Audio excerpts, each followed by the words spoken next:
Hi guys. Right, this is just a quick little video on how I successfully keep my reptiles outside in the UK.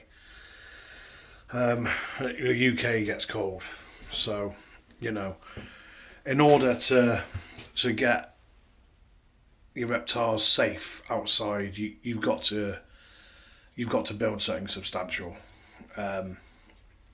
You know, unless you've got an outbuilding that's insulated and stuff like that. So for me to have all this in my garden, so for me to have all this in my garden, I had to build this whole shed.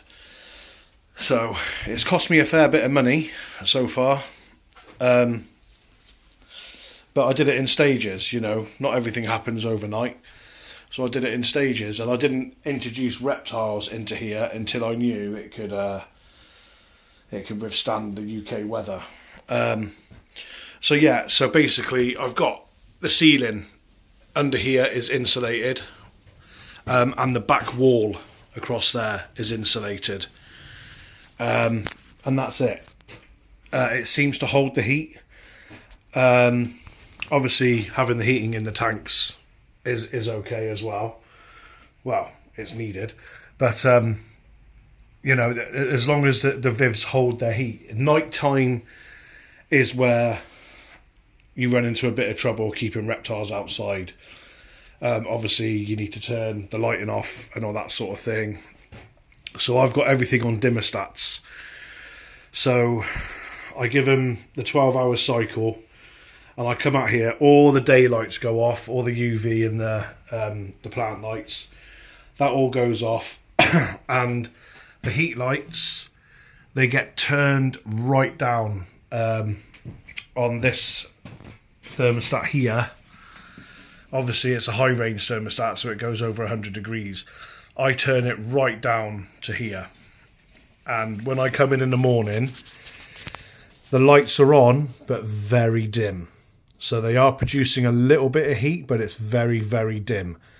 And that heat is just enough to tide over the reptiles. Obviously underneath these slabs, both of the slabs, the Savannah monitors have both dug like little cubby holes, and they go in there at night because I'm guessing that holds a bit of heat for them. So yeah. It's got to be quite substantial in the UK if you want to keep stuff outside. Chad, my rhino iguana, you've all seen him on my channel before. He has his own outside enclosure. That's just the enclosure. It's not inside a building like this. That took some work because it's got, you know, 4-inch insulation on the floor. It's got then about 4 inches worth of concrete on top of the insulation, and then all the walls are insulated with 2-inch insulation, and the ceiling is stuffed, ram-packed with rock wool, and that holds its heat. I can turn everything off in his enclosure and it drops down to about 60, between 55 and 60 Fahrenheit. So, and I'm okay with that. And he seems to be okay with that, you know, because they need to drop the temps anyway, you know, for them to regulate. You know, they've got to regulate themselves, so it's helpful for them. Obviously, the Aki monitor tank stays really hot because I've got the Indian sandstone on heat all day, and when you turn that off, it's like a radiator. That thing stays hot for hours and hours. So. The water monitor enclosure is going to be a different story. She's going to have a separate heater, like I've told you before. She's going to have a separate heater on that back wall, and that's going to be on continuously throughout the winter. Yeah, so I'm going to build a splashback board here and here, and I'm going to build a barrier going across here to cordon off the wet area and the dry area. So this will be, I'm decided from here onwards is going to be the only part of the floor I'm going to really protect. I will put something down on this side as well, but this side is going to be properly protected from water, because this is going to be the wet side. But yeah, and she's going to have obviously that heater there.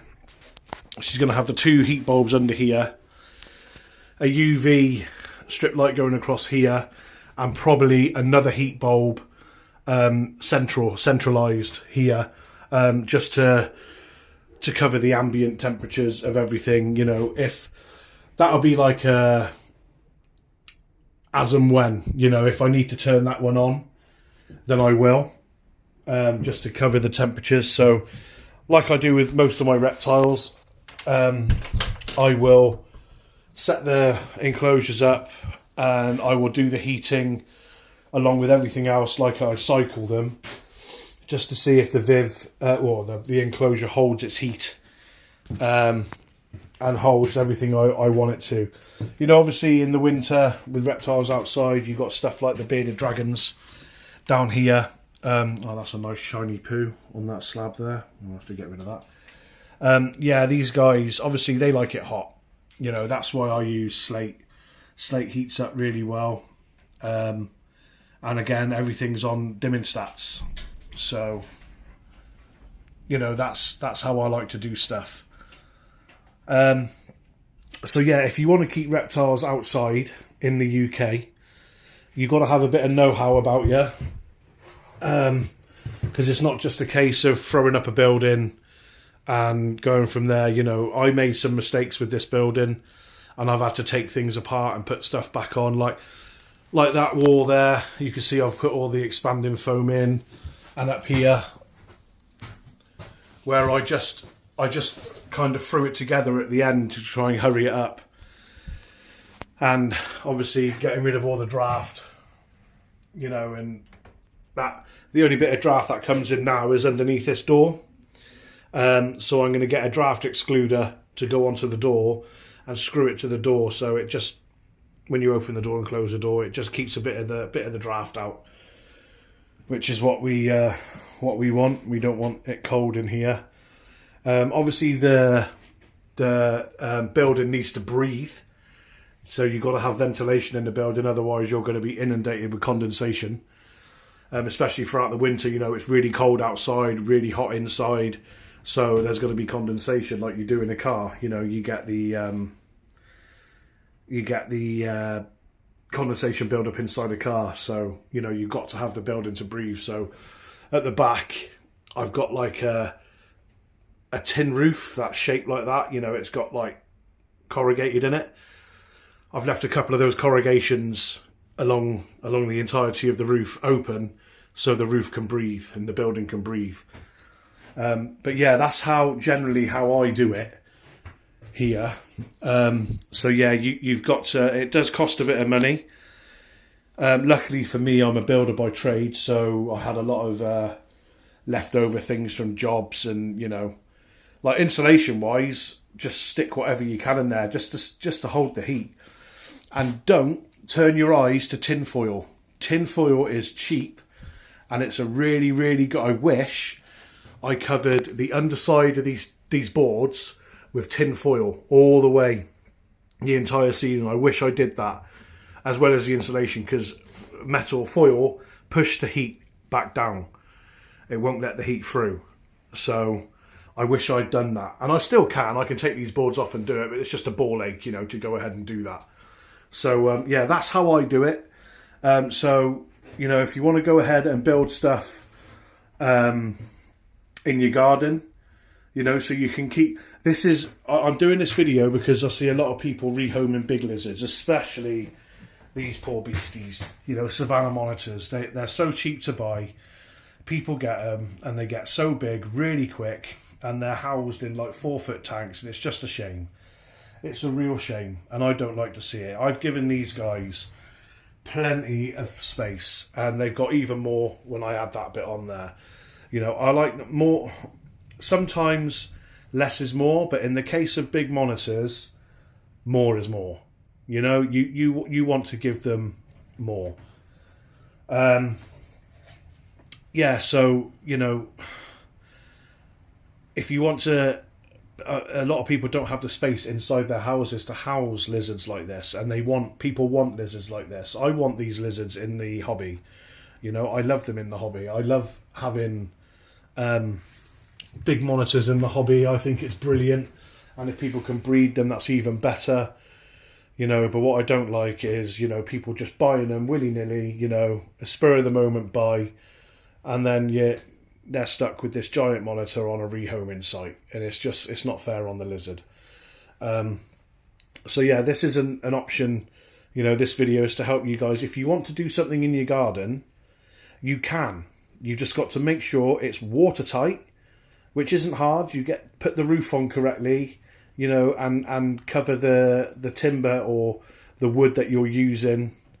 Cover it properly. He's about to try and mate. And doing his head jerky movements, and Tabitha's going to have none of it. But yeah, so you build your little timber frames outside. Everything's hunky-dory, and yeah, you just go from there and make sure it's watertight, make sure it's waterproof, make sure it's not going to soak up, you know, raise the floor off the ground a bit. You know, like this floor is built on, it's a deck basically, and I've raised it up off the floor, so it's about 1.5 foot off the floor, so the moisture can't get to the boards.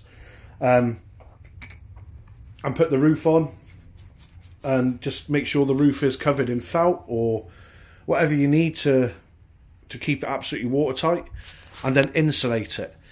Insulate it, so you're basically building a tiny little, you know, well, I'll say tiny, depending on the monitor or the lizard you're going to keep outside. You're basically building a small house to contain your animal. So that's what you need to do to keep stuff outside. And then obviously it's cheap enough to get some electric put outside to your enclosures. I'm not an electrician. I'm not a plumber. I'm a builder. I pick up a hammer and go rah and smash things up. So YouTube is your friend. Very, very much so. Go on YouTube. I learned how to do, you know, most of the electrics up there, and, you know, and the plumbing. You know, don't really mess about with electrics though, not unless you really know what you're doing. Get an electrician in, you know, because I wanted all my stuff. It'd be a nightmare if I had everything on individual switches. I wanted all my stuff. So if you look here, all my bits and bobs in these Vivs. This is lights, the daylights, bang, they all go off at the same time. This is the heating, that turns off all the heating at the same time. So in the summer, that switch will come in very handy, because this is an insulated building with a tin roof, and it's going to get extremely hot in the summer. So that switch will be used, bang, turn all the heating off. You know, because you'd be surprised how much heat, you know, the UVB and the jungle dawns and that, you'd be surprised how much heat those actually give off. So yeah, just do your research on how to do stuff and build the enclosure of your dreams in your garden. If you guys really, really, really want to know how to do it, if you give me likes and subscribes and put in the comments, you know, do an enclosure build for an exterior for outside, I will do an enclosure build step by step and show you guys how to do it. I think I've got enough stuff here just to do a little one, a little mini enclosure, and just to give you an idea of what you need to do. And yeah, we can go from there. Sorry, this video's just been me talking and standing around with my phone. I haven't really shown you anything. The Aki's out, loving life. So I just saw him a second ago chasing a locust. I think he got it. There's about 4 or 5 in there though. So it's feeding day today, so everyone's been fed. They've all been watered. So that's nice and tropical in there. The basilisk, but oh, there he's out. One of the basilisks is out. That's the male. I absolutely adore these lizards. Absolutely adore them. Not really handleable. They're really skittish, but they are just awesome. And when the males get big and their hoods come and their spines come on their back, oh, it's just glorious. So look at that grass as well. That's just bog standard grass seeds. Sprinkle on the floor just to see if it grows. And it grows. Love it. I wish I had the time, because I like to do the backgrounds, you know, with the tile, with the cement and everything.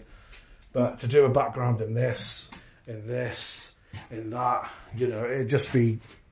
These enclosures would never be done. They would never be ready, you know.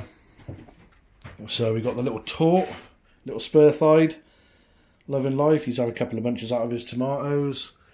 This guy, the UV's still not here. I've sent a complaint. So this guy's going to come out of here today and get rotated with this guy. So they can share the UV. I don't like an animal to go without UV at all, because it's extremely important.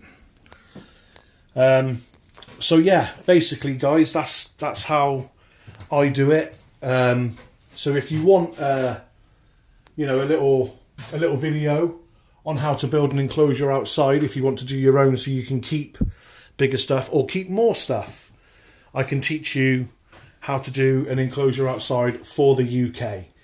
You know, if you're living in a hot country, then, you know, you can keep your animals outside in a protected cage.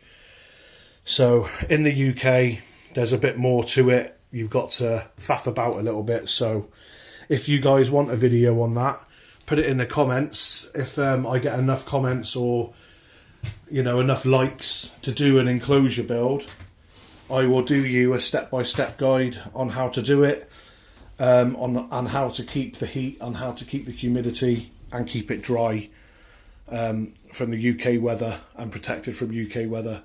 So let me know. Cheers, guys. Thank you very much. Toodles! Hi, guys. As the title suggests, a little bit about me. I'm 44 years old. I've been into reptiles probably since I was about 16, 17.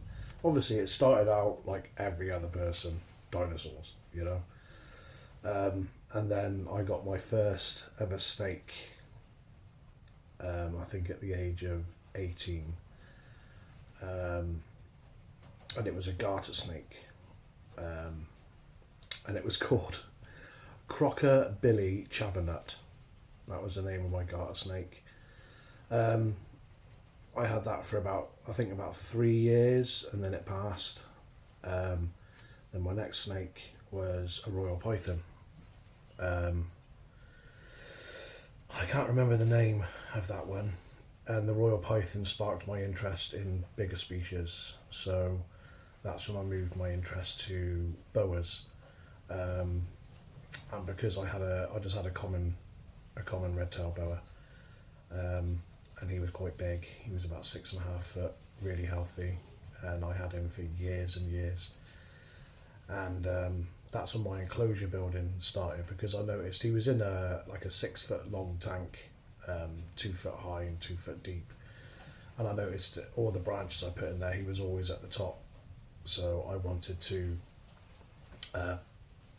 heighten his enclosure, give it a bit of height. So that's when I started building. I was a security guard as a profession, and I started borrowing tools off my off family and friends to build these enclosures, to build a higher enclosure for him. And I'd walk, I didn't drive at the time, I'd just walk round to, there was a big building site near my house, and I'd just walk up to the builders there and just say, is there any offcuts that are being chucked? And they'd say, yeah, go and have a look in this skip, and I would take what I needed out the skip and carry it home. Yeah, so that's what I did, and I built him a higher enclosure. Then that sparked my interest in arboreal species. I got really, really into tropical arboreal snakes, and my next snake was a Madagascar tree boa. Stunning animal. I had a tank specially built for me. I didn't build it. It was a 5 foot tall tank, 3 foot wide, 2 foot deep, and I had a sealed glass unit put in the bottom, and I kept fish